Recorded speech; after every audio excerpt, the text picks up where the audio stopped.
You know, when you're congested and you can't breathe through your nose, but then you finally start getting better and it clears up, and suddenly you can breathe again? That's what this hockey game felt like. Avs win over the Ottawa Senators 7 to nothing. Arturi Lehkonen! Colorado has won the Stanley Cup!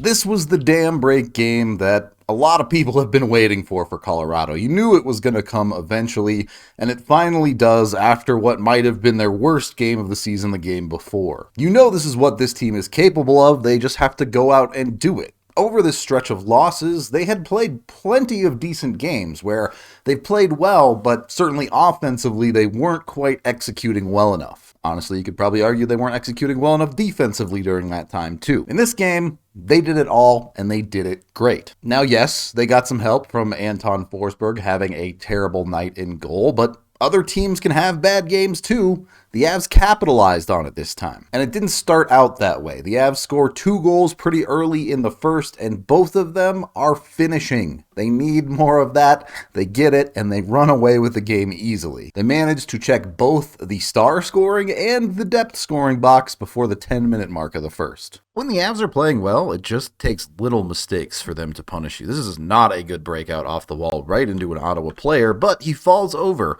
and the Avs are able to capitalize by jumping on this puck and forcing it forward from Erod. That allows Mikko to get the zone. This is also not a great pass. Mikko puts way too much sauce on this, but McKinnon is able to stop it with his body, find it, control it, and then drop it back to Mikko as Ottawa has heavily overcommitted too deep in the zone, leaving Mikko a lane here. The drop pass sets up Mikko perfectly to step into it, and he decides to pull the trigger immediately. No messing around, just shooting, and it's a beautiful shot. This is an A1 shift from the Avs' third line, or whatever you want to call this. First of all, Cogliano intercepting a pass in the neutral zone, getting the Avs going the right direction. Check this out.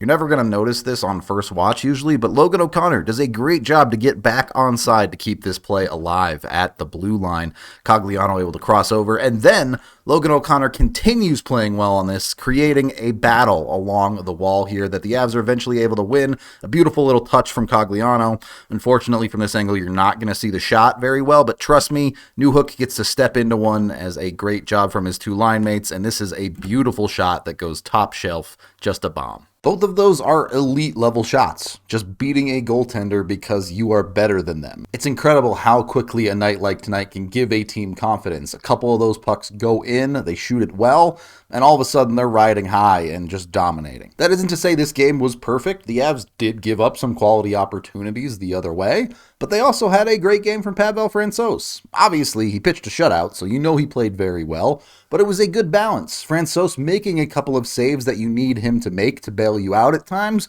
but not having a crazy workload. It's not like he faced a million high-danger chances in this one. He just played well, and that was more than enough for the Avs. So you feel good after the first. Up 2-0, you're kind of comfortable there, but given the last stretch of games, you know that's not nearly enough for this game to be anywhere near over. But maybe my favorite part about this game was the Avs' effort was consistent throughout. They didn't have that stretch of hockey where they just completely fall apart. Continuing to play solid hockey means eventually your opponents will make mistakes, and when they do, the Avs capitalize. Yeah, Ottawa makes this one really easy, I'm not going to lie to you. A terrible attempted zone entry, that's just to nobody. He's trying to get it in deep for a change, but he fails to do so, and Ottawa just decides to change anyway.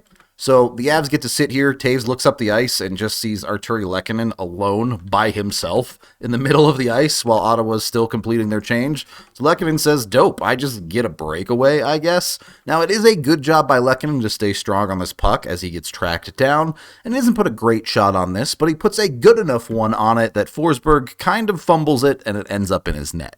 Lehkonen's first goal since December 21st. He'd gone almost a full month without putting a puck in the net. And with that one, I think you kind of started to feel the Avs were in complete control of this one and things were headed the right direction. And just in case, they had another one in the second period, and then you're cruising for sure. The end of this play is not amazing, but I don't want to underrate how much skill goes into the rest of this play. A puck getting chipped up the wall, a great job by Newhook to get to it and get it through cleanly to Rantanen to get the Avs out of their own zone.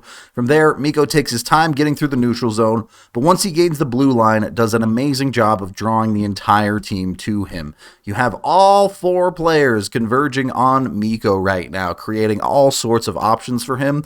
Now, as he continues to skate through the middle, one player does back off to take JT Compher, but he still has Devon Toews as a legitimate threat right now and still has 3 Senators all puck watching on him. Now, he recognizes that he has Alex Newhook coming in behind with deep man chasing Mikko instead of staying high and taking the trailer, so he does exactly that to drop it to Newhook. It's not a great pass, but Newhook does a great job to kick this off of his skate and ultimately control it in the middle of the ice, who now he's drawing 2 players to him and catching 2 Ottawa Senators puck watching. It's just trade-off of great play for great mesmerizing play.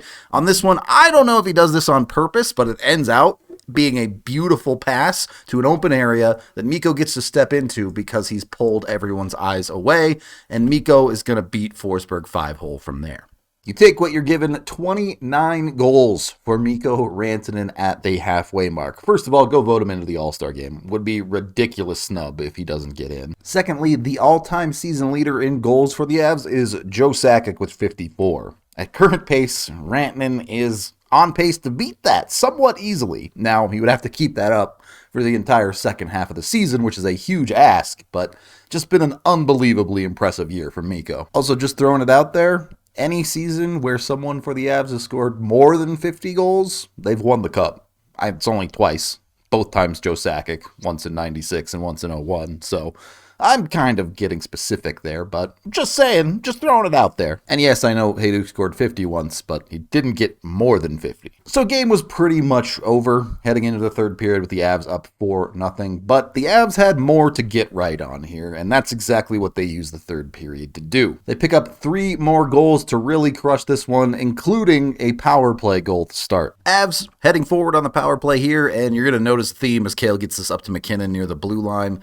Ottawa puck watches a lot. Now, they do have Erod covered down the middle, the man taking McKinnon, but the third guy on the back door who has to take Lehkonen here just doesn't. Just floats towards the puck here, just completely oblivious. So Lehkonen just says, cool, I'll just go to the middle of the slot, and McKinnon says, oh, sure, I'll just give you a puck in the middle of the slot, and then he has some fun with it. The spinny goal actually works. Yeah, that one's pretty free, but hey, to get off the schneid, you take it however you can. The other 2 were definitely garbage timers, but right now, still fun, and you will happily live with them. I'll be quicker about this one, but look at Erod battling for a puck here when it's 5-0 Colorado. Just not willing to give up on the play and continuing to work hard. You know the Avs have had a mentality shift when they're doing stuff like that. Eventually it comes up high, Englund feeds Hunt for a one-timer, and it goes in. Avs actually lost a face-off here, but even at 6-0, 2 minutes left in the game, they're still playing hard. The forecheck is on, Logan O'Connor causes a turnover. Cogliano really should get the grade A chance here, but his stick gets chopped in half, so Newhook is able to collect it off his skate and put another great shot in. And that was pretty much it for this one, a cruise easy victory, which is important here. The Avs do need some easy ones occasionally because they can limit the minutes of their stars. The only forwards to play over 20 minutes in this one for the Avs are Lehkonen and Erod, not the big names. And on the defensive side, both Makar and Toews were held under 22 minutes, so they're not burning out those legs. It's just one game, but it does feel like the Avs are starting to turn the page here. They still have to stay strong, go out and turn the page again next game, the game after that, the game after that, and so on. Still, the Avs were at a crossroads where they could decide that last game was the bottom of the barrel for this year and the only direction to go is up, or they could have kept sinking. So far, they're moving up. That is the end of this game video review. Thank you for watching. Head on over to thednvr.com for all of our coverage. I am Rudo, and it's nice to score a bunch of goals.